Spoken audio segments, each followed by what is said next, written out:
Buddhism love को कैसे देखता है? इनसिक्योरिटीज बनी रहेंगी तो ही रिलेशनशिप में नयापन बना रहेगा। जो कोई इंसान मूव ऑन नहीं कर पा रहा है, अपनी अटैचमेंट्स में इतना फंस चुका है, what should that person do? बहुत बड़ी एडवाइस हो जाएगी आज ये लोगों के लिए। इंटिमेसी अ गुड और अ बैड थिंग। जिसमें लस्ट बहुत है वो लॉयल नहीं रह सकता। बुद्धिज्म के अंदर सबसे वर्स्ट कर्म एक इंसान की जिंदगी का क्या माना जाता है? नर्क कैसे डिफाइन है? टेरिफाइंग फियर होता है उस अंधेरे में, आपको इतना आपको लगता है साइकोलॉजिकल जो आप वहाँ पे ये करते हैं। बुद्धिज्म क्या कहता है मैनिफेस्टेशन के बारे में? बुद्ध कहते हैं अगर ये चारों में से किसी एक में भी नहीं है वो इंसान जिंदगी में कुछ भी नहीं कर सकता।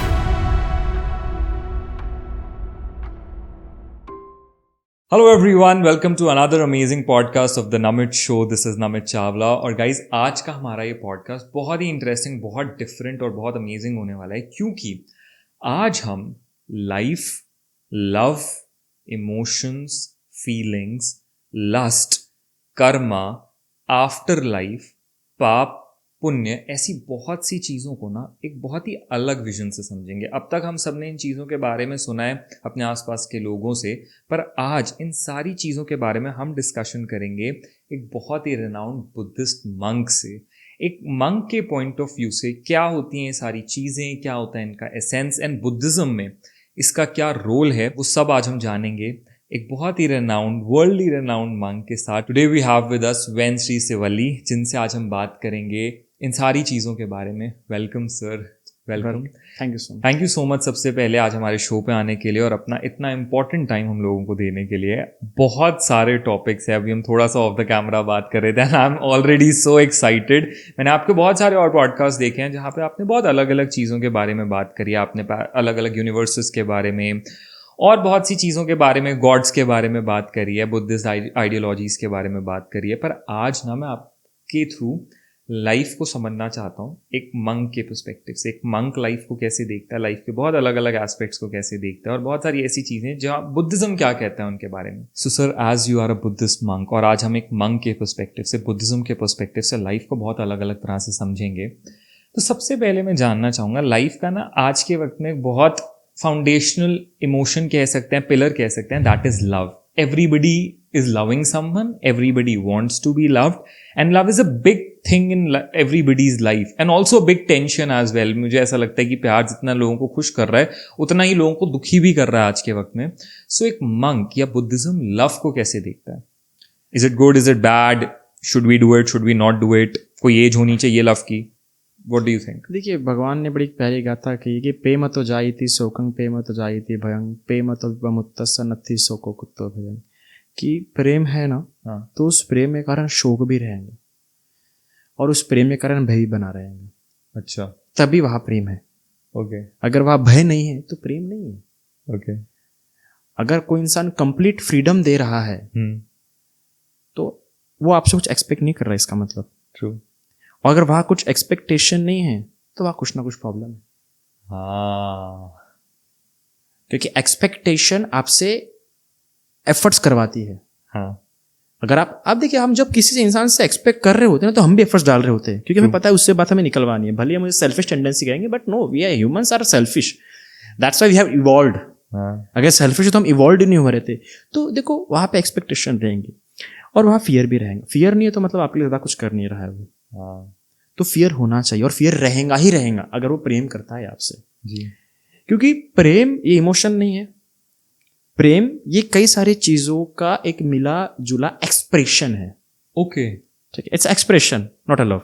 अच्छा, अभी एक्सप्रेस कैसे कर रहा है अपना प्रेम? वो केयर देके, अटेंशन देके, क्वालिटी टाइम्स देके, रिस्पेक्ट देके, जी, ओके, और अपने कुछ डिमांड्स रखे, ओके, तभी जाके उसका प्रेम क्या होगा? एक्सप्रेस होगा। क्योंकि वो कोई इमोशन तो नहीं है। ठीक है। देखिए, जेलसी इमोशन हो सकता है पर प्रेम इमोशन नहीं है। ओके, ठीक है। एंगर इमोशन है पर प्रेम इमोशन नहीं है। ठीक है। क्योंकि एंगर का एक पर्टिकुलर रिएक्शन है जी, ठीक है। जेलसी का एक पर्टिकुलर रिएक्शन है पर लव का पर्टिकुलर कोई एक रिएक्शन नहीं है। ओके। आप देखिए, कोई बता सकते हैं आप प्रेम का कोई पर्टिकुलर रिएक्शन? नहीं, पर्टिकुलर कोई एक रिएक्शन नहीं है। प्रेम के कई सारे शेड्स हो सकते हैं। ओके। प्रेम के कई सारे एक्सप्रेशंस हो सकते हैं, प्रेम के कई सारे इंटेंशंस हो सकते हैं, और प्रेम के कई सारे लेवल्स हो सकते हैं जी। इसलिए आप प्रेम को कभी प्रेम को कभी भी, ना कि वेस्ट और ना ईस्ट, प्रेम कभी भी एक वर्ड में डिफाइन नहीं हुआ है. It's a mixture of a lot of things. A lot of things. ठीक है. तो यहाँ पे आपको सबसे पहली बात इस कॉन्शियस माइंडफुलनेस के साथ रहना है आपको. बुद्धिज्म में, बुद्धिज्म ये पहले सिखाता है शोक भी रहेगा और भय भी रहेंगे. शोक मतलब क्या होता है? शोक मतलब बार बार आप ये बोलते रहेंगे ऐसा हो गया वैसा हो गया. पछतावे प्रॉपर वर्ड नहीं है, पर जो नहीं कर पाया या जो करना था, इसको लेके कई सारी बातें आपके मन में चलती रहेंगी प्रेम में, क्योंकि दो अलग माइंड्स एक जगह पे आ रहे हैं जी. दोनों की अलग अलग लव लैंग्वेज हो सकती है, दोनों के अलग अलग टेंडेंसीज हो सकते हैं, बिहेवियर पैटर्न्स हो सकते हैं और एक्सप्रेस करने के वे. तो शोक हमेशा बने रहेंगे जी. You need to accept this. Second, भय हमेशा बना रहेगा कि मुझसे छीन ली ना जाए. What we call insecurities. जी. क्योंकि इनसिक्योरिटीज बने रहेंगी तो ही रिलेशनशिप में नयापन बना रहेगा. ओके. इनसिक्योरिटीज नहीं है तो एक सादी रोटी बन जाएगा वो इंसान. अगर आपको इनसिक्योरिटीज है तभी तो आप बोलेंगे ना चलो कहीं बाहर घूम के आते हैं. आपको डर रहेगा कि कहीं ये बोर तो नहीं हो रहा है. तो एक जंग बनी रहती है जी. पर वो जंग कहीं ना कहीं नटखट भी होती है, कहीं ना कहीं फ्रस्ट्रेटेड भी होती है, कहीं ना कहीं आपको क्रिएटिव भी बनाती है, कई सारे वेज में होता है. पर ना कैसा जाता है कि एक समय के बाद फिर से तो कई सारे रिश्ते में बोल जाते हैं. कई सारे मैंने मैच लाइफ देखी है. क्या बनते जी शादी करके कोई फायदा नहीं रहता, इंसान फंस जाता है, पर फिर भी शादी में है क्योंकि एक्साइटमेंट चली गई है. ट्रू. एक्साइटमेंट बनाए रखनी पड़ती है. और एक्साइटमेंट इसलिए चली गई क्योंकि कहीं ना कहीं पति पत्नी को ले गया भी कहा जा सकते हैं, रहना ही पड़ेगा जी. तो इनसिक्योरिटीज जब रहती है तो रिलेशनशिप बना रहता है जी. एक बात होती है. और झगड़े तो आप कितना भी सिक्योर रिलेशन क्यों ना हो, झगड़े होंगे ही. आप झगड़ों को टाल नहीं सकते. तो अब यहाँ पे हमने बात की लव की, which you very well explained कि आजकल जो लोग इस कन्फ्यूजन में रहते हैं कि क्यों इतनी लड़ाइयाँ हैं, इनसिक्योरिटी. आपने कहा प्रेम होगा तो वो चीज़ होगी ही होगी. That's a by part of it, अगर हम इस तरह से इस चीज़ को देखें. लेकिन आजकल ना लोगों के अंदर और भी कई सारी चीज़ें लव के साथ साथ आ जाती हैं. अनदर वेरी इंपॉर्टेंट थिंग जो आजकल लोगों को लगता है लव के साथ बहुत ज़रूरी है इज़ इंटीमेसी, या अगर हम और टर्म दें तो लस्ट की भी बात कर लेते हैं. चलो, एज अ बुद्धिस्ट मंक से मैं अगर पूछूं कि क्या बुद्धिज्म में लस्ट एक बुरी चीज़ मानी गई है? इज इंटीमेसी या इवन सेक्स अ गुड और a bad thing? What do you think? This 2 different things, 3 different things. चलो ठीक है. लस्ट, इंटीमेसी और सेक्स, चलो ठीक है. तीनों में बहुत अंतर हो जाता है क्योंकि बाय डिफिनेशन भी ये बहुत अंतर होंगे. पर मैं जो एक्सप्रेशन समझ रहा हूँ लस्ट के कारण से, लस्ट ये ऐसी बात है मतलब जो इंसान बार बार करना चाहता है न्यू वेज में. अच्छा. और नए नए पर्सन्स के साथ. अच्छा. That is a proper thing. Lust मतलब ऐसी सेक्सुअल इंटेंशन जो बार बार इंसान में आ रही है. तो दैट्स वाई लस्टफुल इंसान कभी भी लॉयल नहीं रह सकता. ओह. हाँ, जिसमें लस्ट बहुत है वो लॉयल नहीं रह सकता. ओके. ये बात आपको समझनी होगी. क्योंकि बहुत लोग ऐसे होते हैं दैट दे फील दैट हम अपने रिलेशन में बहुत लस्टफुल हैं, हमें बहुत क्रेविंग्स होती हैं of intimacy in different ways. So you are suggesting कि उन लोगों के लिए लॉयल रहना मुश्किल है? देखिए, अक्सर इंसान जो बोलता है वही सच नहीं होता है ना. रिलेशन में इंसान झूठ बोलना भी सीख जाता है ओके. रिलेशन को बचाने के लिए. जी. क्योंकि at the end we are human और हम देख के सुन के टच से ज्यादा ट्रिगर होते हैं, है ना. अब यहाँ पे 2 बातें मैं ध्यान रखना चाहूंगा कि एक होता है जो बिहेवियरली लस्टफुल नहीं होते हैं. अच्छा. जो बिहेवियरली लस्टफुल होते हैं वो लॉयल नहीं हो सकते. ओके. याद रखिएगा. तो ये जो लस्ट के बारे में जो बोला जाता है, लस्ट मतलब फैंटेसीज करना. लस्ट, अब जो इंसान, आप खुद ही इमेजिन कीजिए, एक तो जिन्होंने ये बोला होगा either they don't know the meaning of this word. Lust क्या होता है? अपने लव को, अपने फिजिकल इंटीमेसी को वो लोग लस्ट कह रहे होंगे. Physical intimacy is not a lust. Okay. अगर फिजिकल इंटीमेसी सिर्फ सेक्स के रूप में हो रही है तो वो लस्ट है. अच्छा. हाँ, सिर्फ फिजिकल इंटीमेसी सेक्स के रूप में हो रही है, क्योंकि ऑफ कोर्स अगर हम एक सब्जी रोज खा रहे हैं तो हम बोर हो जाते हैं. और कोई भी इंसान अगर एक सेक्सुअल इंटीमेसी रोज कर रहा है, so there is something wrong. I think so. Not particularly sure, but I think so. तो मैं ये कहना चाहूंगा, एक तो मैं लस्ट बता दिया आपको कि लस्टफुल इंसान के लिए लॉयल रहना बहुत जरूरी है. Either they were talking about the intimacy, जिसको उन्होंने लस्ट समझ लिया होगा. इंटीमेसी कैसा हो जाता है? एक नॉटी एक्सप्रेशन होता है. ओके. आप उसको, और लस्टफुल क्या होता है, एक फैंटेसीज होती है। अच्छा, जितना जहाँ तक मैं समझता हूँ, मैं गलत भी हो सकता हूँ ओके, क्योंकि मैं तो उस फील्ड का नहीं जी, हूँ, जी। आप लोगों को अच्छे से पता होगा। तो जो इंटीमेसी होता है, इंटीमेसी एक नॉटी एक्सप्रेशन होता है, और उस नॉटी एक्सप्रेशन में क्या हो जाता है कि व्यक्ति जो कामनेस है, जो टेंडरनेस है, जो सॉफ्टनेस है, जो प्रेजेंस है, उसको फील करता है। इंटीमेसी मतलब किसी के प्रेजेंस को फील करना। ओके, लस्ट मतलब क्या हो जाता है, सिर्फ उसके Fantasy. अपने फैंटेसीज जो उसने सोच के रखा है कि मैं ऐसा वैसा, लाइक ऑल पोर्शन जो भी है वो। इंटीमेसी मतलब उसके प्रेजेंस को फील करना, ओके, साथ में हाथ डाल के सोना, कैसे भी कुछ भी हो सकता है इंटीमेसी कहीं जाना। और इंटीमेसी के कई सारे तरीके हो सकते हैं, सिर्फ एक ही नहीं हो सकता। इंटीमेट कई तरीके से होता है व्यक्ति, ठीक है। और सेक्स जहां तक की बात है, sex is a totally fine. Sex को बुरा नहीं माना गया बुद्धिज्म में? बिल्कुल भी नहीं, sex is a part of life. ठीक है, सेक्स ये हर एक में, इंटेंशन हर एक में होती है। इवन जो बच्चा जमीन पे लेटा होता है उसमें भी सेक्सुअल क्रेविंग्स होती है, ऐसा नहीं बोल सकते कि आप नहीं हो सकती बुद्धिस्ट फिलॉसफी के हिसाब से। उसमें भी काम राग होता है। अच्छा। एंड आप ये बता रहे हो कि sex is a very normal thing and ये बेसिक ही ह्यूमन अर्ज हम इसको कह सकते हैं, इज इट ट्रू?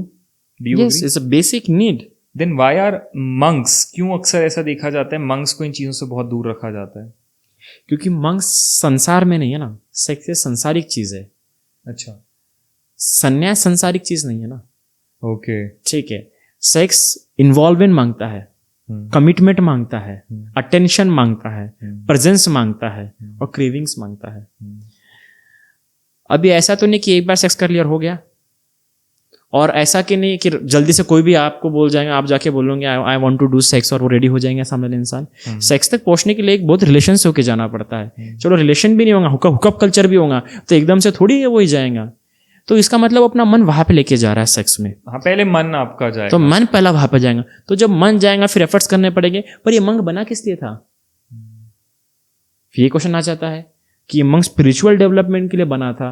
और सेक्स की सबसे बेकार बात ये हो जाती है कि सेक्स इस प्रकार का एडिक्शन बन जाता है जिसके कारण से उसके समाधि के लिए प्रॉब्लम है। अच्छा। अगर सेक्स समाधि के लिए प्रॉब्लम नहीं होता तो मंक्स को भी अलाउड रहता। पर सेक्स समाधि, क्योंकि सेक्सुअल डिजायर ऐसा डिजायर होता है कि जो बार बार उत्पन्न होता है, वो कभी सेटिस्फाई नहीं किया जा सकता है। जैसे ओशो कहते हैं संभोग समाधि, नहीं, यहाँ पे गलत है ओशो। ओके, सेक्स से कभी भी आपको समाधि प्राप्त नहीं हो सकती, क्योंकि सेक्स बार बार करने का मन करता है। ओके, तो समाधि यहाँ पे कैसे डिफाइंड है, मुझे एक बार ये समझाइए। बुद्धिज्म के हिसाब से जो समाधि है, कुशल चित्त की एकाग्रता। अच्छा, अर्थात कि जहाँ पे आपके होलसम थॉट्स रहेंगे, कुशल विचार रहेंगे, अच्छे विचार रहेंगे, और अच्छे विचारों से युक्त हो रहे हैं आप जी, उन अच्छे विचारों में घुल मिल जा रहे, तो आपकी समाधि है। क्या सेक्स बुरे विचार है? कल्पना क्या होता है? इमेजिनेशन। इमेजिनेशन अच्छी होती है या बुरी होती है? अच्छी होती है इमेजिनेशन। सही में अब इमेजिनेशन डिपेंड करता है कि क्या इमेजिन कर रहे हैं। हाँ, ट्रू, हम क्या इमेजिन जो इमेजिन करेंगे उसके आधार पर तय होगा कि वो अच्छी है या ट्रू बुरी है। अब जब फैंटेसीज कर रहे हैं, हाँ। तो क्या कर रहे हैं फैंटेसीज? हाँ, आपका कोई पार्टनर नहीं है, आप किसी और को नग्न इमेजिन कर रहे हैं अपने विचारों में, ये एथिकल करेक्ट होगा? कुछ भी इमेजिन कर सकता है वो, कैसे भी इमेजिन कर सकता है। फिर यहाँ पे लोगों में 50 शेड्स ऑफ ग्रे भी आ जाते हैं फिर, तो वो भी आ जाता है ना, तो वो और वॉयलेंट भी हो सकता है। क्योंकि कैसा हो जाता है कि सेक्स कभी कभार फ्रस्ट्रेशन कम करने का भी एक रीजन बन जाता है। तो उसके कारण से कभी कभार वो भी फ्रस्ट्रेशन कारण भी बन जाता है कि इंसान फिर कनेक्शन कम कर देता है। बात बात पे सिर्फ सेक्स ही करेगा, एक ऐसे भी कुछ रिलेशंस है जहाँ पे बातें कम होती है, सिर्फ सेक्स ही होता है। तो वो इंसान वो रिलेशनशिप क्या लैक कर रहा है? Emotional intimacy. और सबसे बात कि वो लोग कन्वर्सेशन डेवलप ही नहीं कर पाए, वो skills develop, communication skill develop नहीं कर पाए। तो ये है सर। अब यहाँ पे ना मेरे को एक चीज़ समझनी है, जैसे आपने बहुत अच्छे से डिफाइन किया तीनों चीज़ों का difference, which is lust, intimacy and sex. अब बहुत से अगर आजकल हम लोगों को सुने, बहुत समझदार वाइज पीपल आजकल वो ये कहते हैं, वो ना एक टर्म है ब्रह्मचर्य को बहुत हिंदुज़म में फॉलो कर रहे हैं कि अगर आप ब्रह्मचर्य फॉलो करते हो up till a certain point, तो आपका अटेंशन स्पैन और बहुत सारी चीज़ें आपकी बॉडी में, आपके माइंड में बहुत ज़्यादा मल्टीपल टाइम्स ग्रो करती हैं कंपेयर टू अ पर्सन जो things like masturbation and all में इन्वॉल्व होते हैं। क्या मंक आइडियोलॉजी इससे अग्री करती है? No, neither by science or neither by our ideology. First of all, जिस प्रकार आपने सवाल पूछा कि एनर्जी जी रिटेंशन, अब ये बात हो जाता है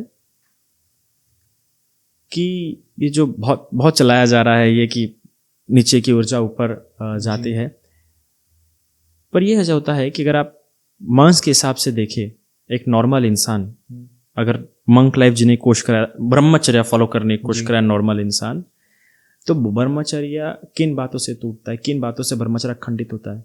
किसी लड़की से, या लड़का किसी लड़की से, लड़की किसी लड़के से हंस की बात करता है ना, वहाँ पे भी उसका ब्रह्मचर्य खंडित होता है।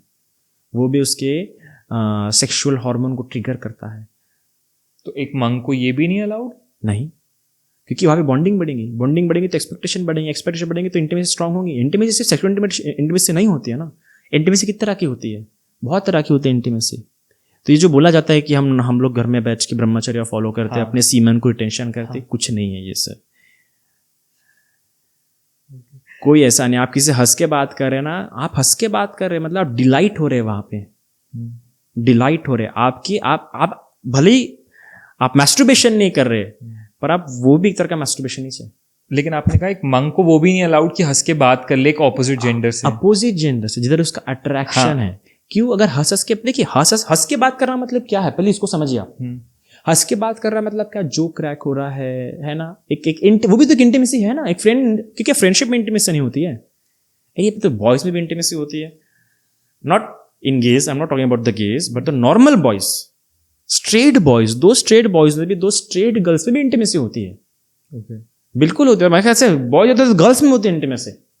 सो बीइंग अ मंक, मान लो आपको किसी ऑपोजिट जेंडर पर्सन से बात करनी है, या कोई ऐसा वो आ ही जाता है सिचुएशन, आपने कहा हंस के बात करना अलाउड नहीं है एक ऑपोजिट जेंडर पर्सन से, एक मंक को, हाउ डू यू कॉन्वर्सेट? मतलब नहीं, मैंने ऐसा नहीं कहा कि एक हंस के बात करना मंक को अलाउ नहीं, रूल्स में नहीं है। Okay, this are not rules, this are just guidance. कि अगर आपको अपने ब्रह्मचर्या को बचाना है, आप चाहते हो कि आप किसी के प्रेम में ना गिरो, आप चाहते हो कि आप किसी से अट्रैक्ट ना हो, है ना, किसी से अटैच ना हो, तो this need you think to be aware, आपको अवेयर होना चाहिए। अभी सबसे पहले भिक्षु के विनय में ये बात है, हंस के वाली बात नहीं है, भिक्षु के विनय में ये बात है कि आप किसी महिला से अकेले में बात नहीं कर सकते। कोई एक लड़का साथ में होना चाहिए, लड़की साथ में होनी चाहिए, समझदार, उसको समझना चाहिए कि आप लोग आपस में क्या बातें कर रहे हैं। अब ये रूल क्यों है? ये रूल इसलिए क्योंकि गलती से हमारा कन्वर्सेशन फ्लर्टिंग ना हो जाए, हो जाता है ज्यादा बात से बात करें तो, और फ्लर्टिंग एक बार हो गई तो फिर वो बार बार करने का मन करता है, क्योंकि एंजॉय हो रहा है। अकेले अलाउड नहीं है, अकेले अलाउड नहीं है, क्योंकि आपको अपने, देखो फॉर एग्जाम्पल, एक और एग्जाम्पल लेता हूँ आज के समय में, बहुत अच्छा एग्जाम्पल है।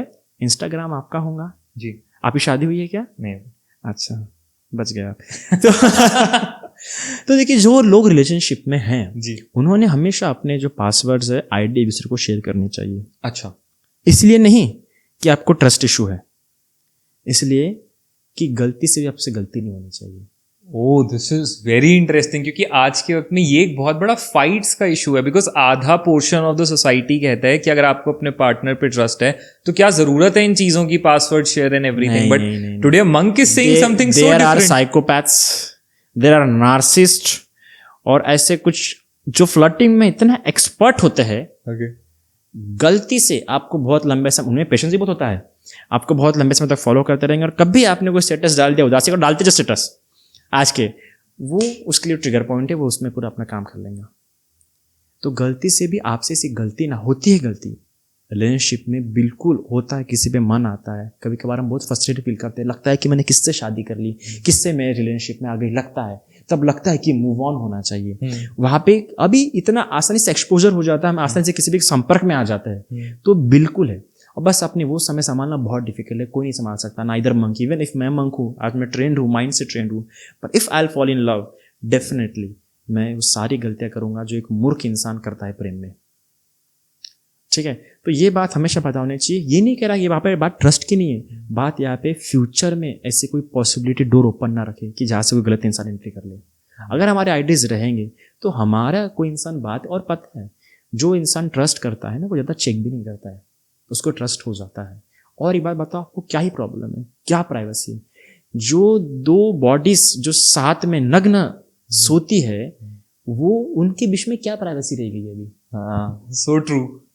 जो आपस में नग्न होकर सो रही है, उनके बीच में प्राइवेसी क्या रह चुकी है? जो एक दूसरे के परिवार से मिल चुके हैं, उनमें क्या प्राइवेसी रह चुकी है? जो एक दूसरे के लूप होल जान चुके हैं, उनमें क्या प्राइवेसी रखे? और अगर ये सब होते हुए भी उनको इंस्टाग्राम की प्राइवेसी चाहिए, सो उनको समझना चाहिए वो कुछ गलत गड़बड़ काम है। गड़बड़ नहीं है बोल सकते, उनमें मैच्योरिटी आने की है, वो खुल नहीं रहे, वो फ्रीडम को ज़्यादा इंपॉर्टेंस दे रहे हैं, और फ्रीडम कभी भी इंसान को खराब करती है।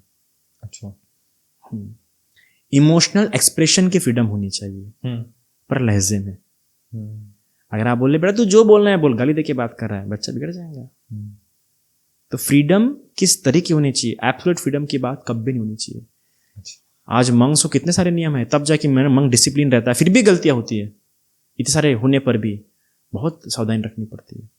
तो एक जो मैं हमेशा कहता हूँ कि हमेशा अपने आप में ऐसा डोर ओपन ही मत रखो कि जिससे कि क्या हो जाए कि गलती हो जाए, तो अपने व्हाट्सएप वगैरह सब देखे रखो।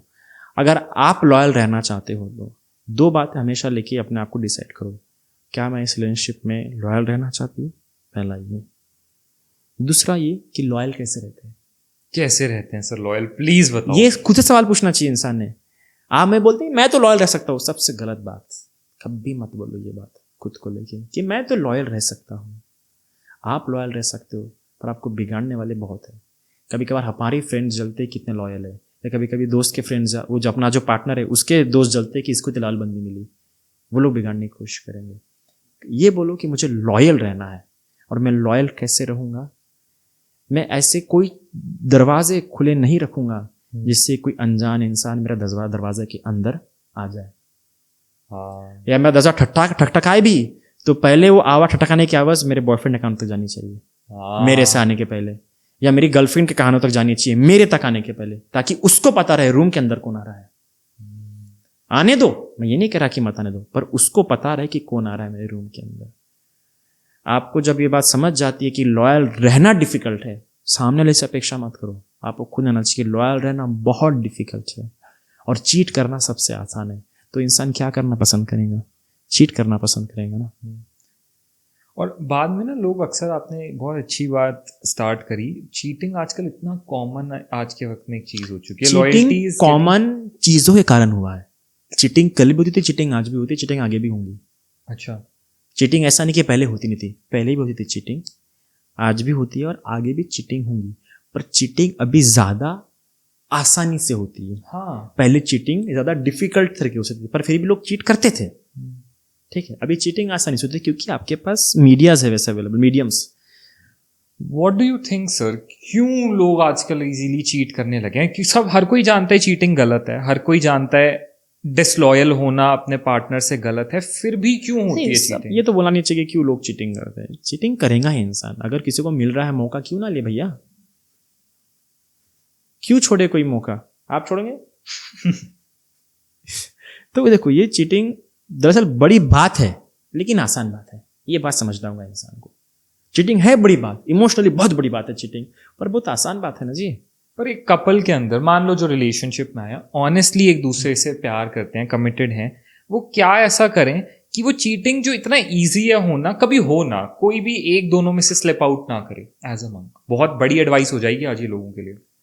देखिए, सबसे पहली बात, आपको रिलेशनशिप में हमेशा एक्साइटमेंट बना के रखनी पड़ेगी, एक दूसरे में खुशी देखनी पड़ेगी, बाहर जाना पड़ेगा, टाइम स्पेंड करना पड़ेगा, और सोशल मीडिया सबसे कम इस्तेमाल करना पड़ेगा।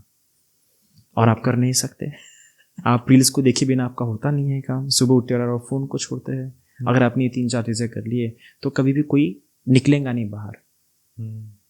अगर आप दोनों टाइम टू टाइम एक दूसरे को बताते हैं कि मैं यहाँ हूँ, मैं वहाँ हूँ, मैं यहाँ जा रहा हूँ, मैं वहाँ जा रहा हूँ, जो जिस रिलेशनशिप में मिनट डिटेल्स, सेकेंड डिटेल दी जाती है, उस रिलेशनशिप में बहुत कम, क्योंकि उसका हर सेकेंड एक तो अपने काम पे इन्वॉल्व है, नहीं तो उसको बताने में इन्वॉल्व है, किसी और को देखने में इन्वॉल्व नहीं है। खाली दिमाग शैतान का दिमाग।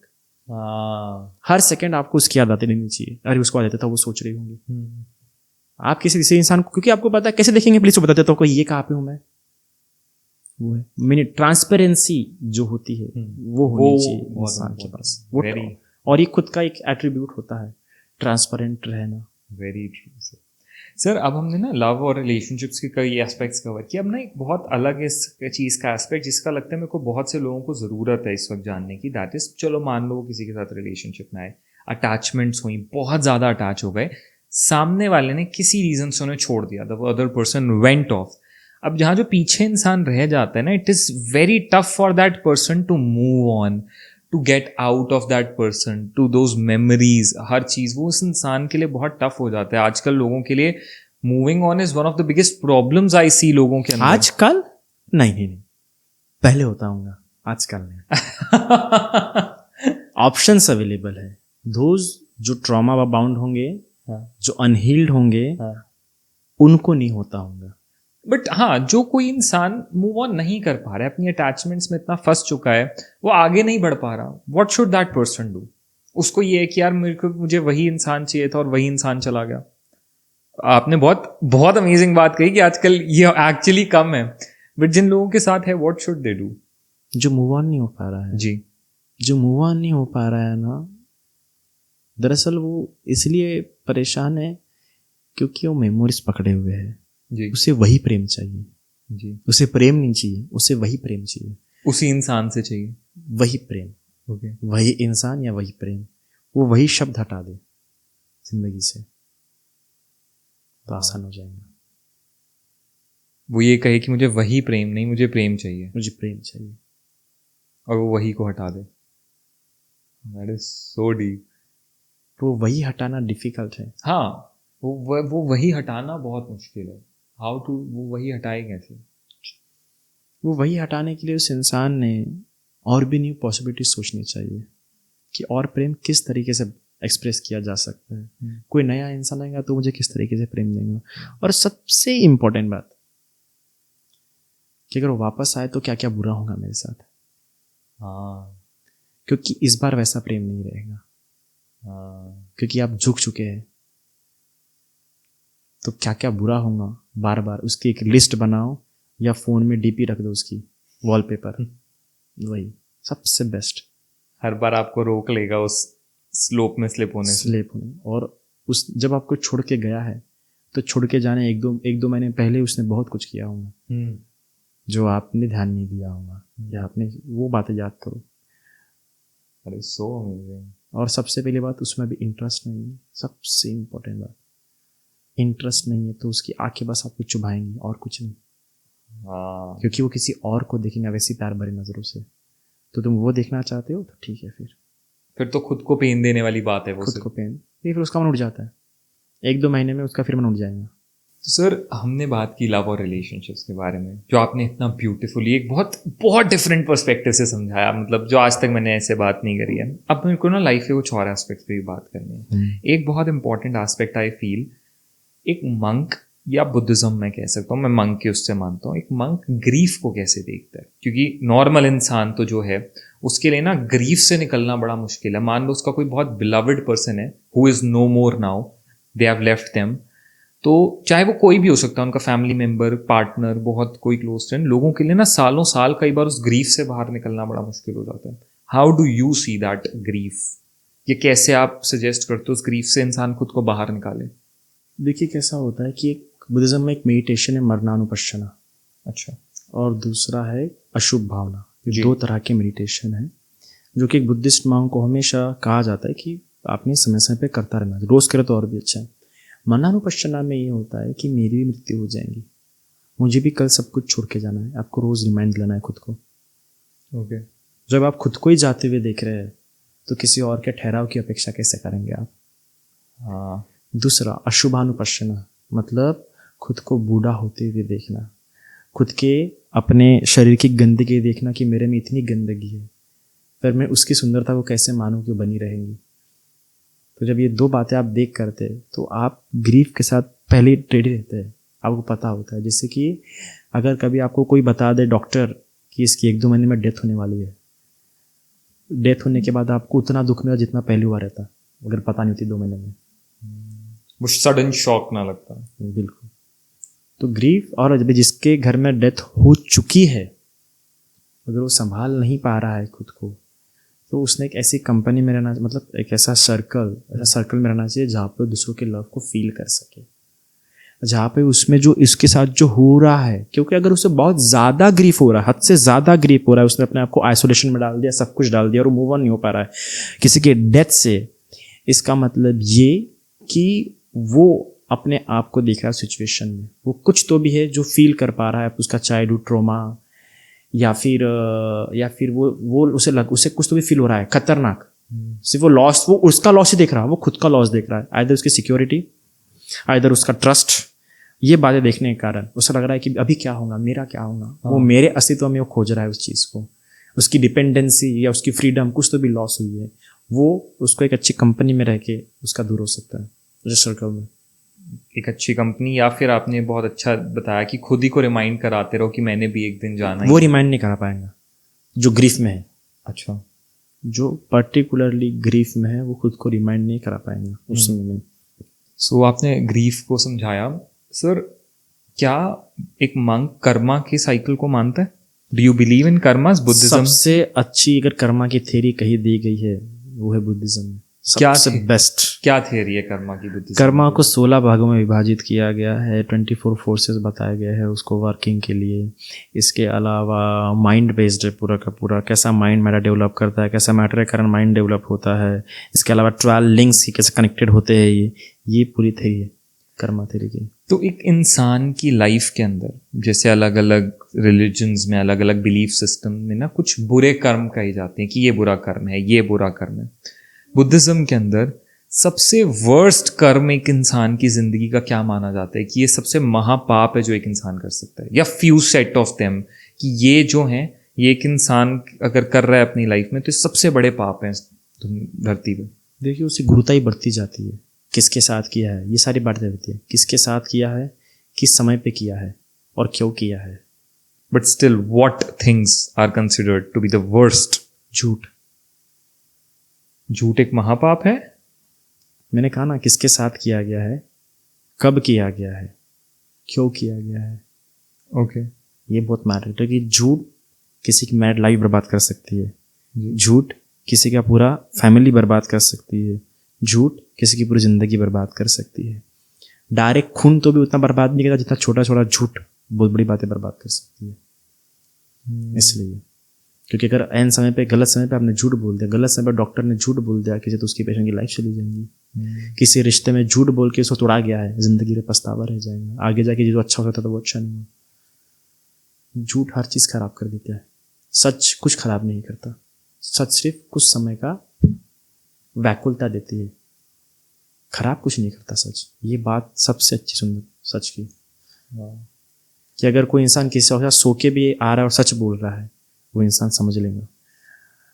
पर झूठ बोल रहा है, बस किसी के साथ बैठ के आ रहा है, फ्लर्टिंग करके आ रहा है, झूठ बोल रहा है, वो चीज़ सब कुछ बर्बाद कर देंगे। झूठ के अलावा और कौन से महापाप है? महापाप, बुद्धिज्म के महापाप में जो इंसान को नरक भेजती है वो 5, जैसे हम गरु कर्म कहते हैं। एक, बुद्ध का खून निकालना। दूसरा, अरहंत जो मुक्त पुरुष है उसका खून करना। तीसरा, माता की हत्या। चौथा, पिता की हत्या। और 5वां, संग भेद, किसी अच्छे सर्कल में फूट डालना। ये बहुत बड़ा पाप माना जाता है।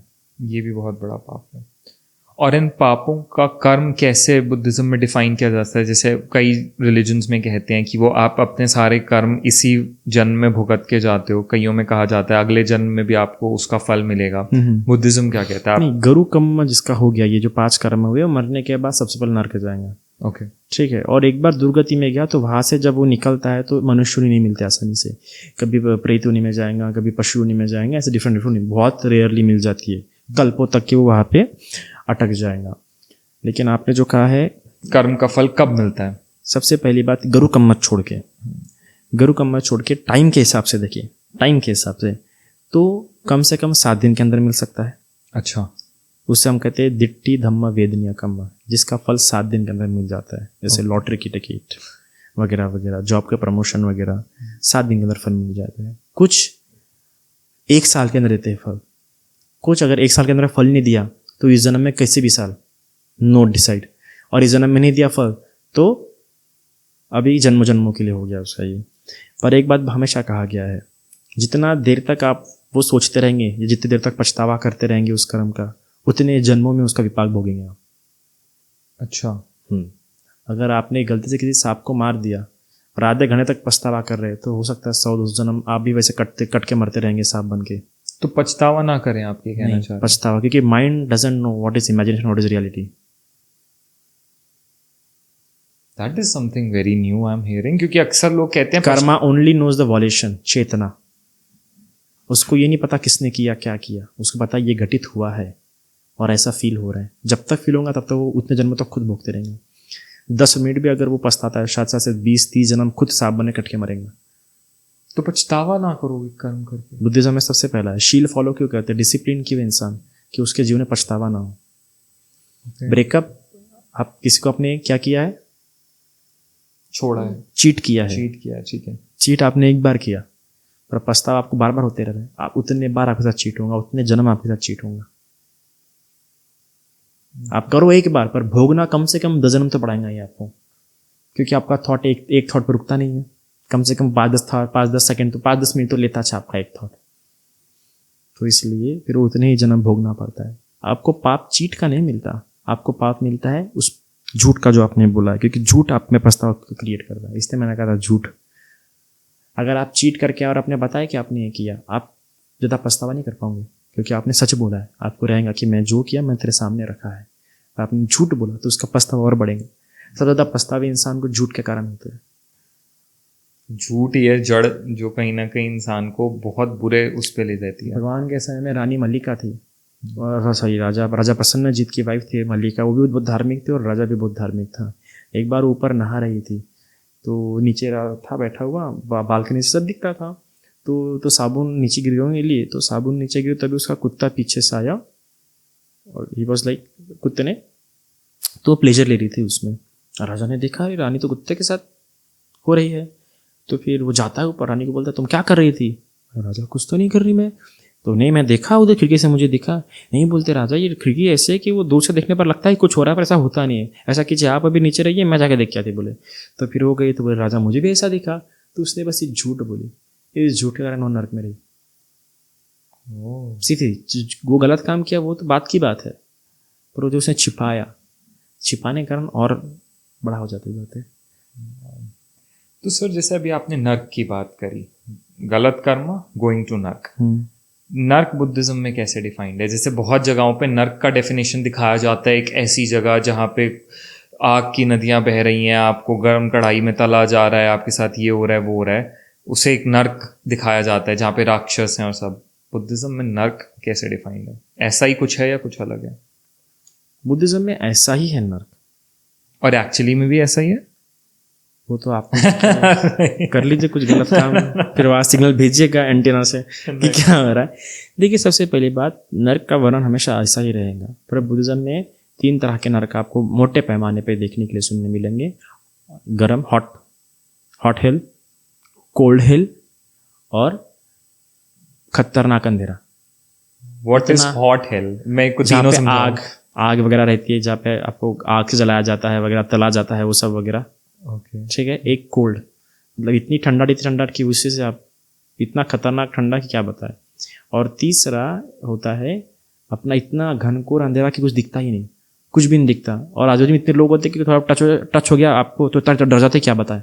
वो डर बहुत होता है उस नर्क में, जहाँ पे अंधेरा होता है ना पूरा, वह बहुत खतरनाक, इतना कि आप विचार भी नहीं कर सकते. इतना खतरनाक टेरिफाइंग फियर होता है उस अंधेरे में. आपको इतना आपको लगता है साइकोलॉजिकल जो आप वहाँ पे ये करते हैं ये. तो एक इंसान अपनी एक्सपायर होने के बाद डायरेक्टली नर्क या स्वर्ग में जाता है? What's the after life theory in Buddhism? एक इंसान की डेथ के जस्ट बाद क्या होता है? एक इंसान की जस्ट डेथ के समय जो थॉट रहेगा उस थॉट के हिसाब से वो हेल या हेवन में जाएगा. किसी भी लास्ट थॉट के बेसिस? लास्ट थॉट के बेसिस. फिर जो पूरी लाइफ किया वो नहीं, वो सिर्फ उसका अगले जहाँ पे भी जन्म लेगा, अगर वो वैसी लाइफ है, उस कर्म जैसे उसने कर्म किया, वो कर्म अगर आप विपाक दे सकते हैं वैसी लाइफ है तो ही, वरना वो कई बुरे कर्म किए हैं तो फिर वो कई जन्मों तक बुरी योनियों में रहेगा. बुरी योनि नहीं, उस योनि में वैसा दुख भोगेगा. अच्छा, जिसमें भी जाएगा. हाँ, अगर बुरे कर्म नहीं डिपेंड करता है. अगर हेवन में गया है, स्वर्ग में गया है, तो उसको वहां पे तो नहीं मिलेगा. जब वहां से निकलेगा तब मिलेगा, क्योंकि स्वर्ग का ये है ही रूल ही है कि अब दुख नहीं मिल सकता उनको, इसलिए वो स्वर्ग है. स्वर्ग कैसा डिफाइंड है बुद्धिज्म में? हेवन जहाँ पे सारी सुंदर है, दुख जहाँ पे है ही नहीं, वो स्वर्ग है. एक मात्र भी दुख नहीं. एंड हेल इज 3 टाइप के जो आपने बताए. नहीं, मैंने मोटे पैमाने में बताया वो. हेल तो 138 प्रकार के बुद्धिज्म में, और हमेशा इवॉल्व होते रहेंगे. Okay. और नए नए जैसे नए नए पाप होंगे, नए नए हेल्स आते रहेंगे. तो कैसे डिसाइड होता है कि एक इंसान चलो लास्ट थॉट पे डिसाइडेड है या तो स्वर्ग जा रहा है या वो नर्क, और उसके बाद फिर वहां से वो अगली लाइफ कब लेगा, कितनी उसकी ड्यूरेशन होगी, क्या इसका जब तक वहां पे अपना कर्म विपाक पूरे नहीं कर लेता है, कर्मों का फल पूरा भोग नहीं लेता है. मतलब वो नर्क की आग के बारे में कहा जाता है कि एक बड़ा शिलालेख फेंकेंगे हिमालय समान तो चुटकी में राख हो जाएगा. पर अगर उसके पाप कर्म इतने तो जलता रहेगा, उसकी शरीर बॉडी जलती रहेंगी पर मरेगा नहीं वो इस नर्क की आग में. तो उतना पेन उसे सहना पड़ेगा. हाँ, इतना पेन उसे सहना पड़ेगा जब तक, और एक कल्पों तक भोगता है, हजारों करोड़ों आयु तक वहाँ पे भोगते रहता है. फिर वहाँ से समाप्त होने के बाद पुण्य होंगे तो कोई मनुष्य लोक में मिलेगा, नहीं तो नहीं. Actually that is terrifying. And इंसान को अपने कर्म बहुत सोच समझ के करने चाहिए. फिर हमने बात करी अब आफ्टर लाइफ के बारे में, पाप पुण्य के बारे में. एक और बहुत इंटरेस्टिंग चीज जिसके बारे में आजकल हर कोई बात कर रहा है, मैनिफेस्टेशन. बुद्धिज्म क्या कहता है मैनिफेस्टेशन के बारे में? मैं इतनी थियरीज रिसर्च कर चुका हूँ, सब अलग अलग रूल्स बताते हैं. 11/11 पे अपनी विश मैनिफेस्ट करना, सम पीपल से वाटर थेरेपी, मिरर थेरेपी, ब्रह्म मुहूर्त में उठ के प्रे आउट करना.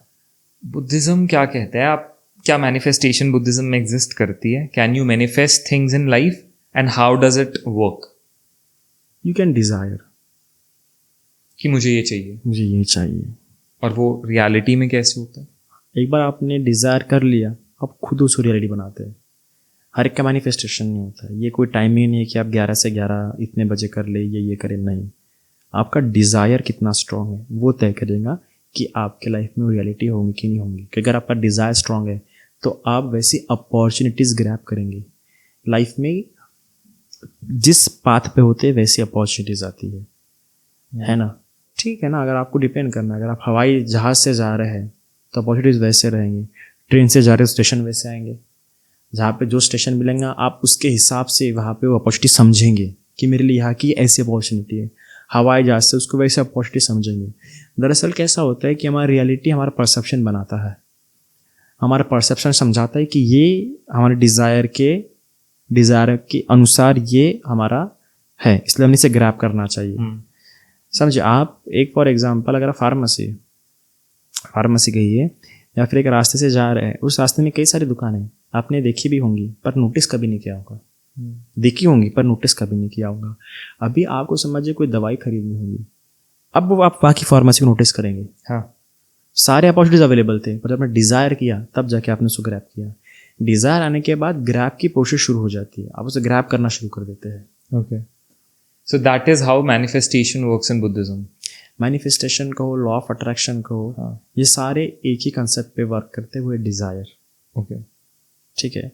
अब डिज़ायर जितना स्ट्रांग रहेगा, आप बुद्धिज्म के हिसाब से 4 बातों में से किसी एक बात के कारण उसका पूरा होता है. ओके. और जिसमें चारों बात रही वो तो बेस्ट. और बुद्ध कहते हैं अगर ये चारों में से किसी एक में भी नहीं है, वो इंसान ज़िंदगी में कुछ भी नहीं कर सकता. कितना भी किसी भी समय पे उठ के मैनिफेस्ट करे, कितना भी कुछ करे, पर ये 4 में से एक होना चाहिए. What is that? चित्त, वीर्य, मीमांसा और छंद. ये चारों में से एक होना चाहिए. चित्त मतलब माइंड, कोई अपने माइंड डिटरमाइंड माइंड के कारण अब डिज़ायर पूरे करता है. वीर्य मतलब एफर्ट्स, कोई अपने एफर्ट से कारण अब डिज़ायर पूरे करता है, बहुत एफर्टफुल पर्सन होता है. मीमांसा, कोई अपने इंटेलेक्ट के कारण अब डिज़ायर पूरे करता है. और छंद, पैशनेट होने के कारण को डिज़ायर पूरे करता है. चारों में से अगर उसमें एक भी एट्रीब्यूट नहीं, एक भी गुण नहीं है, तो वो कभी अपनी ज़िंदगी जी नहीं पाएगा ढंग से. पर 4 में से कोई एक है तो कहीं ना कहीं वो पूरा कर लेगा. समय लग सकता है. सबसे ज़्यादा समय वीर्य वाला लगता है, वीर्य वाले को, एफर्ट्स वाले को लगता है. अच्छा. इसे तो किसी के मैनिफेस्ट होने के लिए सबसे कम इंटेलेक्ट, जिसका इंटेलेक्ट उस लेवल पे क्योंकि वो ग्रैब करने ज़्यादा एक्सपर्ट है.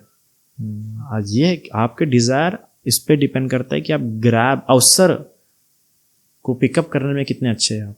और ये सिर्फ इंटेलेक्ट व्यक्ति बहुत अच्छे से कर सकता है.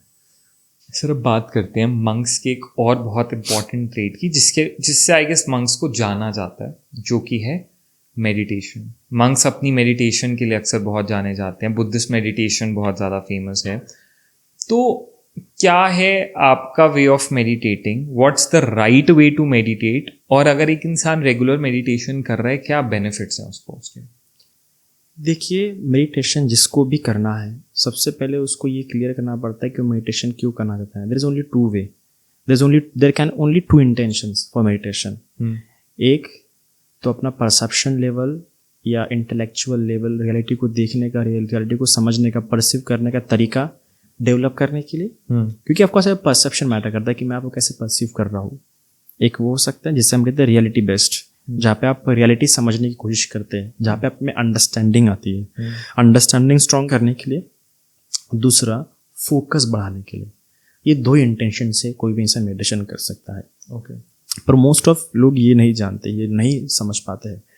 ठीक है, तो जो मेडिटेशन अंडरस्टैंडिंग स्ट्रॉन्ग करने के लिए वो अलग होते हैं. ठीक है, कुछ लोग नाम जप वगैरह करते हैं, बहुत सारे तरीके मेडिटेशन अपनाते हैं, पर वो बस उनको बस लगता है कि ईश्वर का नाम लूँगा तो अच्छा हो जाएगा. दरअसल ये मेडिटेशन नहीं होते. किसी का नाम लेके जपने उठने के लिए मेडिटेशन ऐसे नहीं होते. ठीक है, मेडिटेशन एक तो आपकी अंडरस्टैंडिंग स्ट्रॉन्ग कर सकता है या फिर आपका फोकस स्ट्रॉन्ग कर सकता है, और दोनों से प्रॉब्लम सॉल्व होती है. क्योंकि एक से आता है पेशेंस, एक से आता है इंटेलेक्ट, और दोनों में से एक भी आपके पास रहे तो आप प्रॉब्लम आज तो कल सॉल्व कर दोगे. ओके. तो इसमें इसलिए कहते हैं समत और विपश्यना, ये दो तरह के मेडिटेशन है बुद्धिज्म में. समत मेडिटेशन और विपश्यना मेडिटेशन. समत 40 तरह का है. ओके. जो कि फोकस बढ़ाने के लिए होता है. तो आपकी सबसे पहले पर्सनैलिटी देखी जाती है कि आप किस पर्सनैलिटी की तरह की व्यक्ति है, फिर उसके हिसाब से आपको कौन सा सूट करेगा. क्योंकि पहले आपको फोकस बढ़ाना है, तो फोकस बढ़ाने के लिए आपकी पर्सनैलिटी जैसी रहेंगी वैसा सब्जेक्ट आपको दिया जाएगा और मेडिटेशन सिखाया जाएगा. आपको हर तरह का मेडिटेशन नहीं सिखाया जा सकता है. Okay. और दूसरा जो विपश्यना है, विपश्यना में क्या हो जाता है कि जब आपका फोकस बढ़ेगा तभी आप विपश्यना कर पाएंगे, वरना नहीं कर पाएंगे, जिसमें कि आपको परसीव करना सिखाया जाता है किस तरह की चीज़ों को परसीव करें. ओके. एंड जैसे हमने मेडिटेशन की बात करी, अब लोगों के लिए मेडिटेशन है बस ध्यान में बैठना इन अ पर्टिकुलर टाइम, इस तरह से, क्या वही एक वे है? वो डिसिप्लिन है. ओके. क्योंकि मेडिटेशन को डिसिप्लिन की बहुत आवश्यकता होती है. अगर डिसिप्लिन नहीं रहेगा तो मेडिटेशन आप नहीं कर पाएंगे. इसी समय बैठना, उस समय बैठना, ये मेडिटेशन नहीं, बल्कि आप अपने आप को डिसिप्लिन बढ़ा रहे हैं. क्योंकि मेडिटेशन को डिसिप्लिन माइंड बहुत ज़रूरी होता है, क्योंकि उसमें बहुत एफर्ट्स डालने पड़ते हैं मेंटली. So that's why. और सर चलो मेडिटेशन कर ली, फोकस भी बढ़ा लिया, इंटेलेक्ट भी मैनेज हो गया. अब मैं थोड़ा सा एक उस पर आता हूँ कि आजकल लोगों को ना एक स्पिरिचुअलिटी की तरफ लोग धीरे धीरे बढ़ते जा रहे हैं आजकल के टाइम पे. I have seen people becoming more spiritual. आपने नाम जप की बात की, आजकल लोगों ने नाम जप बहुत बढ़ा दिया है करना. डू यू फील, जैसे कई रिलीजन्स में नाम जप को बहुत एम्फोसाइज किया जाता है कि नाम जप करने से आप गॉड से बहुत ज़्यादा कनेक्ट हो सकते हैं. Do you agree to it? You need to believe on God for that. You need to have trust on that God, that particular God. हाँ. Please be more precise. Okay. आपकी जो कल्पित भगवान है उनके साथ आप एक होना चाहते हैं जी. किसी ईश्वर के साथ नहीं. यूनिवर्सल गॉड के साथ आप नहीं होना चाहते. और यूनिवर्सल गॉड को जो मानता है, जो एनर्जी के रूप में किसी गॉड को मानते हैं, वो नाम जब कर ही नहीं सकता. So you are saying universal God एक ही No, है? we both denied. Universal God denied करते हैं और वो भी डिनाइड करते हैं. We don't believe on God. Buddhist. Okay. So you do not believe in God. Buddhism के अंदर गॉड का कॉन्सेप्ट नहीं है? नहीं, डाइटीज का कंसेप्ट है, देवी देवताओं का कंसेप्ट है. ईश्वर का कंसेप्ट नहीं. मतलब ऐसा ईश्वर जो सर्वशक्तिमान, सर्वभूम, ऐसा नहीं.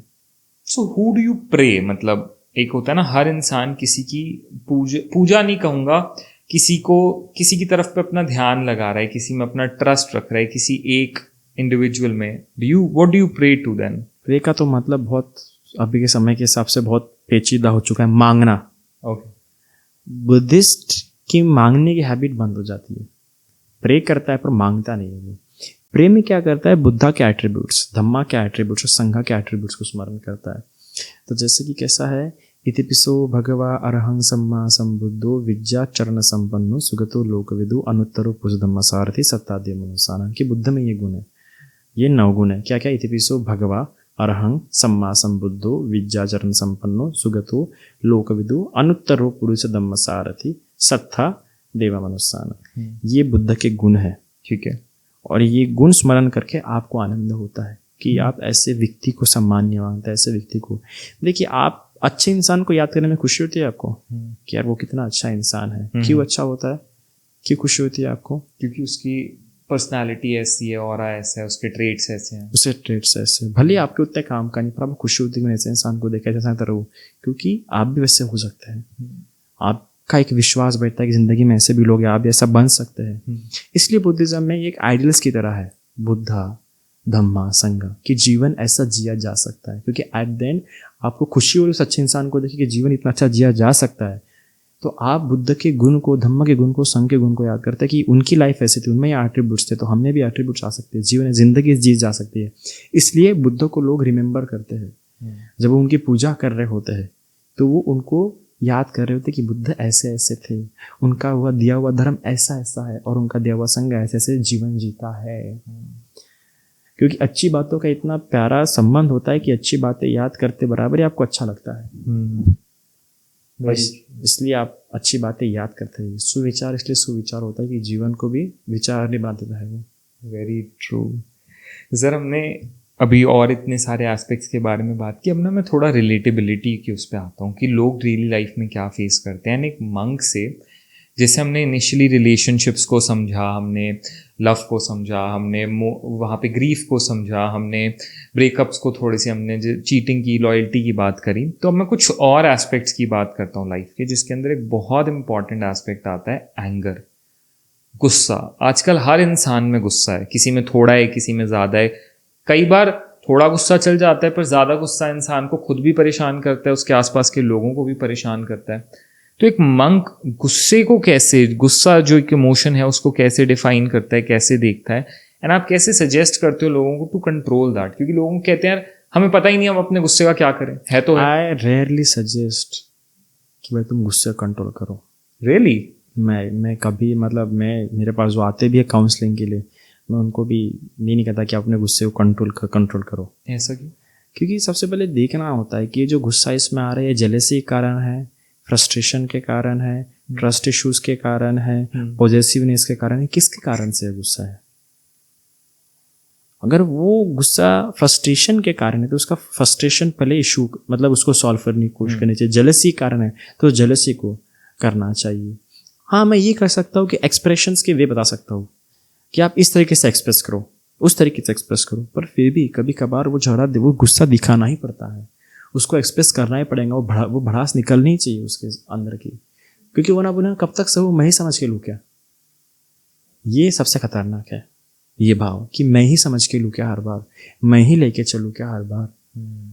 इसलिए गुस्सा होना जरूरी, कि जब वो गुस्सा इंसान छोड़ रहा है और इतना गुस्सा होने के बाद भी सामने वाले इंसान ने समझ के लिया, तो जिसने गुस्सा किया है उसके मन में बात रहती है कि मैं इतना गुस्सा करता हूँ फिर भी वो बंदा मुझे लेके चलता है। तो वहाँ पे प्रेम और बढ़ता है। जो सिर्फ मीठे मीठे शब्द सुन के आपके पास रहे, आप उससे कैसे प्रेम कर सकते हैं? वो तो अजनबी, दो अजनबी लोग हैं इसका मतलब, जहाँ पे सिर्फ मीठी मीठी बातें हो रही, गुस्सा नहीं हो रहा है।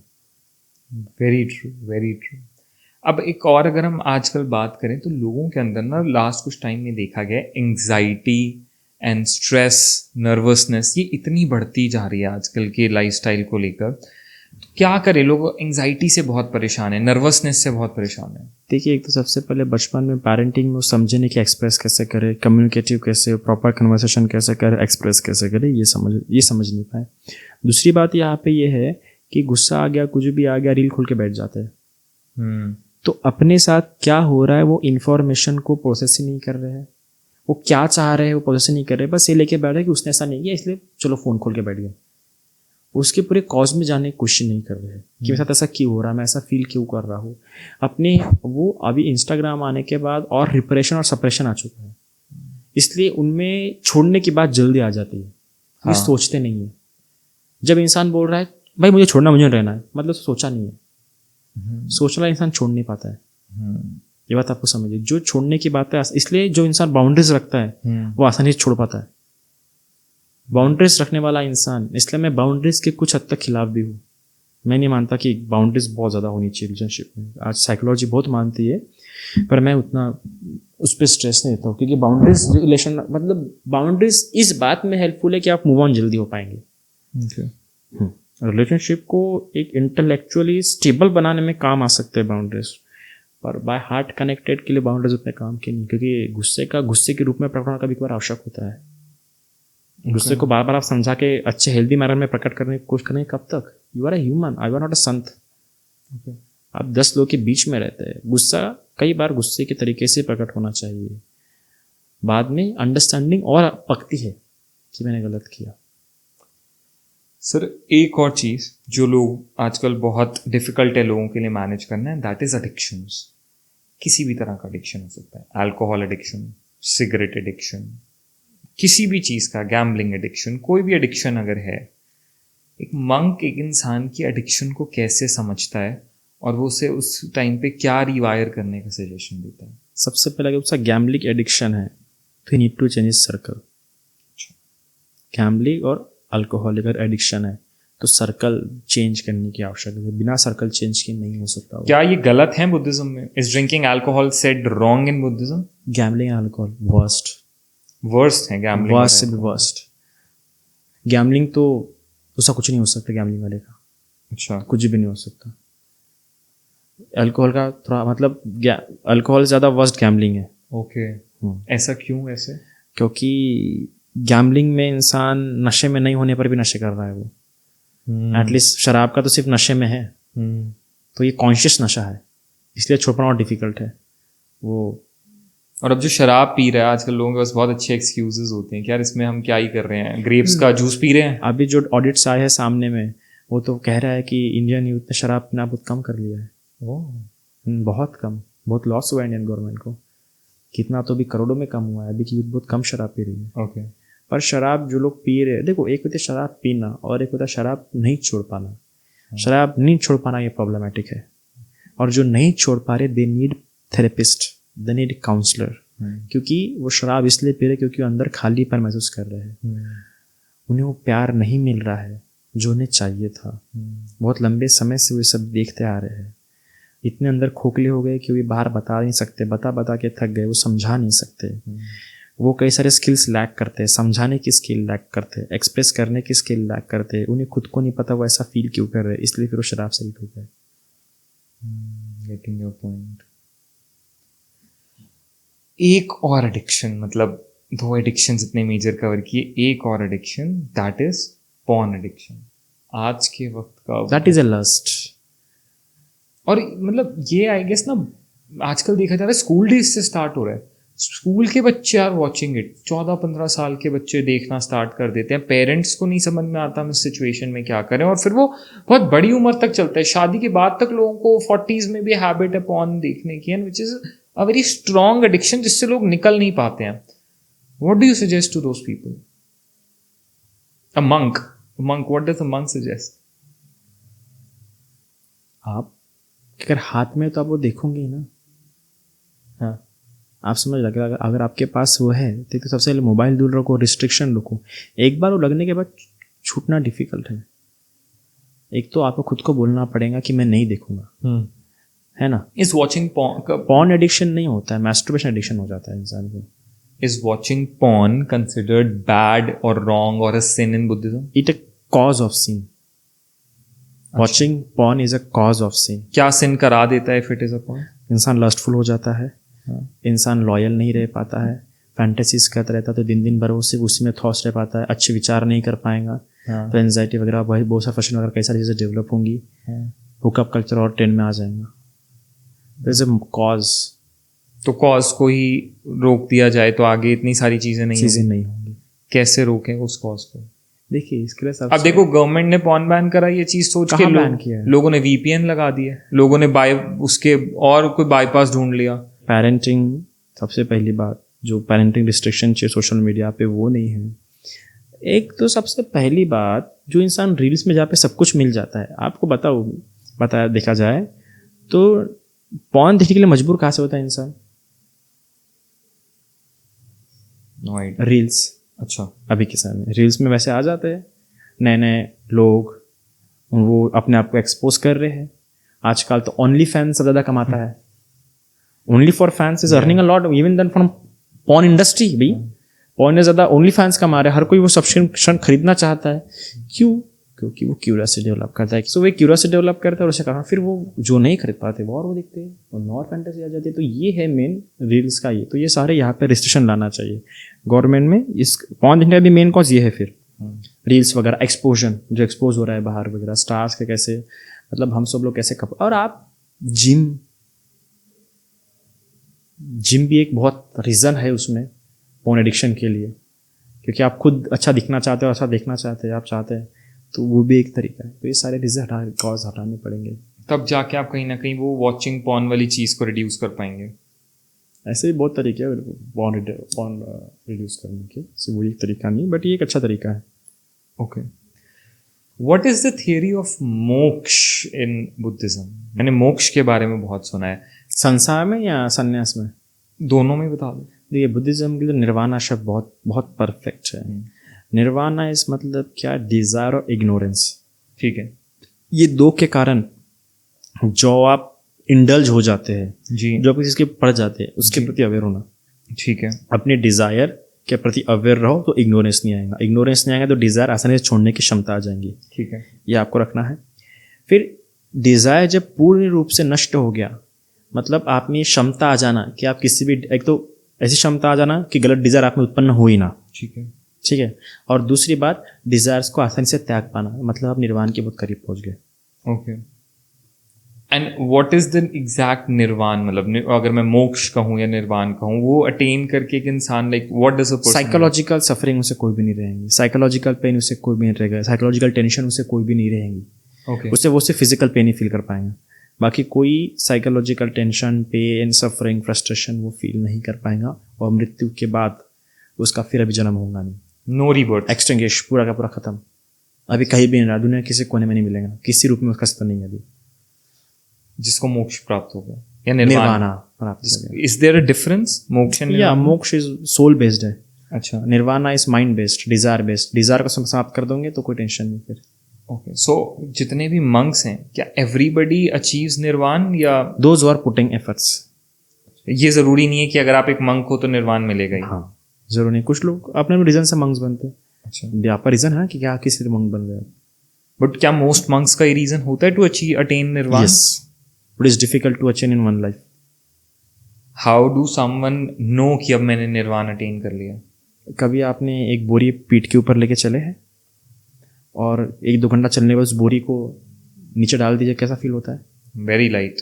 सेम फील करता है कि नरेंद्र मंग इतना लाइट फील करता है, इतना लाइट लगता है, क्योंकि सारा जो टेंशन है सब हो जाता है।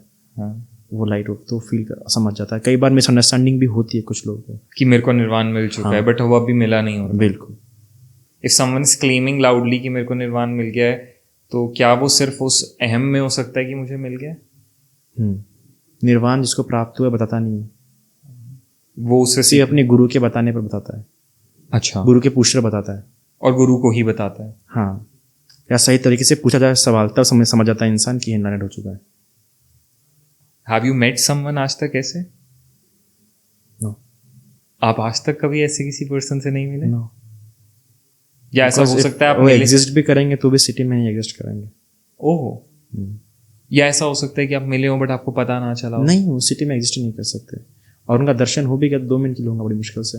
सिटी में हो भी गया तो गलती उनका जो दर्जा जैसे दर्शन होगा वो इतना नॉर्मल होगा और 2 मिनट के लिए होगा। बट कहाँ एग्जिस्ट करते हैं वो? जैसे आपने कहा सिटी में तो नहीं करते, कहाँ मिलते हैं ऐसे लोग? इधर जो है मतलब एक तो एक सुमेरु पर्वत के पास गंधमदन पर्वत, वहाँ पे भी हो सकते हैं, या जंगलों में। अच्छा, या फिर वो निर्वाण ले लेते हैं, त्याग देते अपनी बॉडी को। वो उनकी अपनी विश पे होता है? हाँ, दे गेट दिस पावर? या उनको बस आयु त्यागनी पड़ती है, अपनी आयु संख्या, और फिर वो ये कर सकते हैं? ओके। इंडियन कल्चर में तो बहुत सारे ऋषियों ने किया है ये। और ये अभी भी होता है? देखिए, अभी भी होता है या नहीं होता है, पर ये है। अच्छा, ये मैं सकता कि अभी वो कर रहे हैं कि नहीं कर रहे हैं। Okay sir. हाँ, अब आते हैं अपने एक्चुअल एक क्वेश्चन पे कि जितने लोग आज आपको सुन रहे हैं, हर कोई चाहता है हेल्दी लाइफस्टाइल बिताना। Everybody is talking about healthy life, healthy mind, और ज़्यादा मेंटल प्रेशर नहीं, सबको एक बहुत हेल्दी लाइफ चाहिए। एक मंक क्या सजेस्ट करता है सबको कि एक वो हेल्दी लाइफ लीड करने की रेसिपी क्या है? सबसे पहले सुबह उठते बराबर आधे घंटे तक फ़ोन मत लगा, फ़ोन को हाथ मत लगाइए। ओके, ठीक है, ठीक है। उठते बराबर। दूसरी बात, उठने बराबर आज मुझे क्या करना ये मत सोचिए। ठीक है। ठीक है। तीसरी बात, उठने के बाद सबसे पहले आप ये सोचिए कि आज का दिन मतलब सभी का मंगल हो, सभी सुखी रहे, सभी कल्याण रहे, एकदम एकदम positive feel not in that sense कि आप सभी के प्रति अच्छा विचार करें कि यार उसका ही भला हो, वो भी सुखी रहे। ये हुआ। फिर ये हो जाने के बाद सबसे पहले टाइम टू टाइम फूड कीजिए। पूरा पेट भर कहीं मत खाइए। अच्छा, पूरा पेट भर मत खाइए। बिल्कुल भी मत खाइए पेट भर। फूड हमेशा टाइम टू टाइम ही होना चाहिए, और पेट भर तो कभी नहीं होना चाहिए। कितना होना चाहिए आपकी एपेटाइट आपको से? ये पता होना चाहिए, ये आपका हर एक का अलग अलग होता है। बस स्पेशली टाइम नहीं रहा तो भी एटलीस्ट ये पता रहे कि मुझे कितना लगता है फूड। ठीक है ना। यहाँ पे सबसे बड़ी बात जानने लायक है कि जहाँ पे स्वादिष्ट मिला तो कभी ज़्यादा मत खाइए। ओके। अगर आप ये लैक कर रहे हैं तो आप कभी भी अपना लाइफ स्टाइल बने से रख सकते हैं।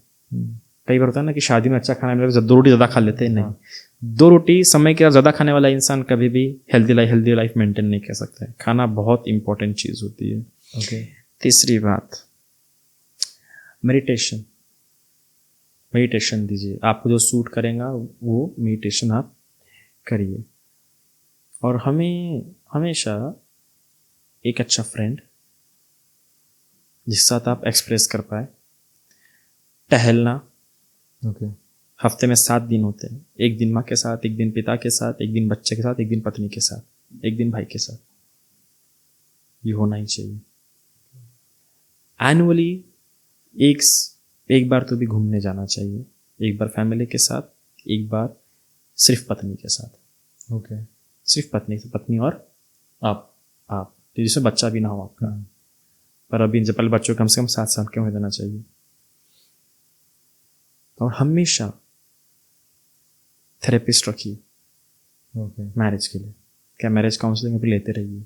अपना थोड़ा सा भी चेंज फील कीजिए कि मैं ज़्यादा गुस्से होते जा रहा हूँ मैरिज में, या मैं फर्स्ट होते जा रहा हूँ। बेस्ट रहेंगे आपकी लाइफ। बहुत इजी सिंपल टिप्स हैं बट बहुत क्रूशियल हैं आई गेस आज के वक्त में। अगर ये फॉलो हो गए तो एक इंसान एक काफ़ी हद तक हेल्दी लाइफ लीड कर सकता है। बिल्कुल। उससे क्या टेंशन, उसके इमोशन एक्सप्रेस हो रहे हैं, ठीक है।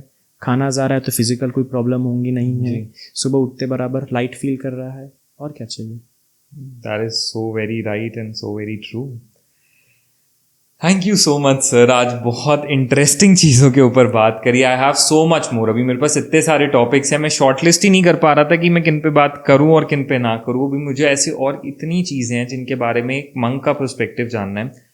डेफिनेटली बहुत जल्दी एक नया एपिसोड आपके साथ लेकर आएंगे जहां पर हम और कई सारी चीज़ों के बारे में बात करेंगे। बट आज जो आपने love, relationships, emotions, feelings, life, अलग अलग एस्पेक्ट्स ऑफ लाइफ के बारे में जो चीज़ें समझाई, that was really very insightful, knowledgeable and informative. Thank you so much for that. Guys, आपको कैसा लगा आज का ये पॉडकास्ट? प्लीज़ मुझे नीचे कमेंट्स में ज़रूर बताइएगा। सर से अगर आपके कोई क्वेश्चंस हैं, please do tell me in comments. मैं उनको आंसर अगले पॉडकास्ट में करने की पूरी कोशिश करूंगा, but I will definitely go through them. अगर आज का पॉडकास्ट आपको सच में अच्छा लगा हो तो पॉडकास्ट को लाइक ज़रूर कर देना। जो लोग हमारे चैनल पे नए हैं जल्दी से सब्सक्राइब कर लो। अभी आगे ऐसे और बहुत सारे अमेजिंग पॉडकास्ट आने वाले हैं। आज के लिए sir once again thank you so much. It was really a pleasure having you on the show. I am eagerly waiting एक और पॉडकास्ट आपके साथ शूट करने के लिए। एंड एनी लास्ट वर्ड्स जो आप लोगों को कहना चाहेंगे before we sum up? Any last word before we sum up? कभी भी किसी भी स्पेशली आज की, देखिए आज की जो ज़रूरत है, सबसे ज़्यादा जो ज़रूरत है रिलेशनशिप। सबसे इम्पोर्टेंट अगर आज कुछ ज़रूरत है तो रिलेशनशिप की ज़रूरत है। और एक बार आपने तय कर लिया कि रहना है इस इंसान के साथ, तो बस तय कर लीजिए। कभी ये मत, चाहे कितना भी कुछ क्यों ना हो। मेरा ये 100% मानना है कि अगर 2 इंसान एक दूसरे से प्यार करें तो कितने भी टॉक्सिक क्यों ना हो, एक समय ऐसा आएगा जब वो लोग चेंज होंगे। What you need in love is, अगर कोई एक चीज़ आपको लव में चाहिए, कमिटमेंट। कि एक बार मैंने सोच लिया तो बस रहना है। अभी कितना ही बुरा क्यों ना हो, सोच लिया तो सोच लिया है। क्योंकि गलत से गलत रिश्ते में भी खुशी होती है और अच्छे से रिश्ते में भी दुख होता है। Very true. Wow, Very amazing and wise words. Thank you so much, sir, for giving your precious time to us. Thank you so much, guys, for watching. जल्दी ही मिलते हैं एक और नए पॉडकास्ट के साथ. तब तक stay tuned. Thank you so much for watching. जो लोग नए हैं जल्दी से सब्सक्राइब कर लो. जल्दी ही मिलेंगे. Thank you so much for watching. Love you all.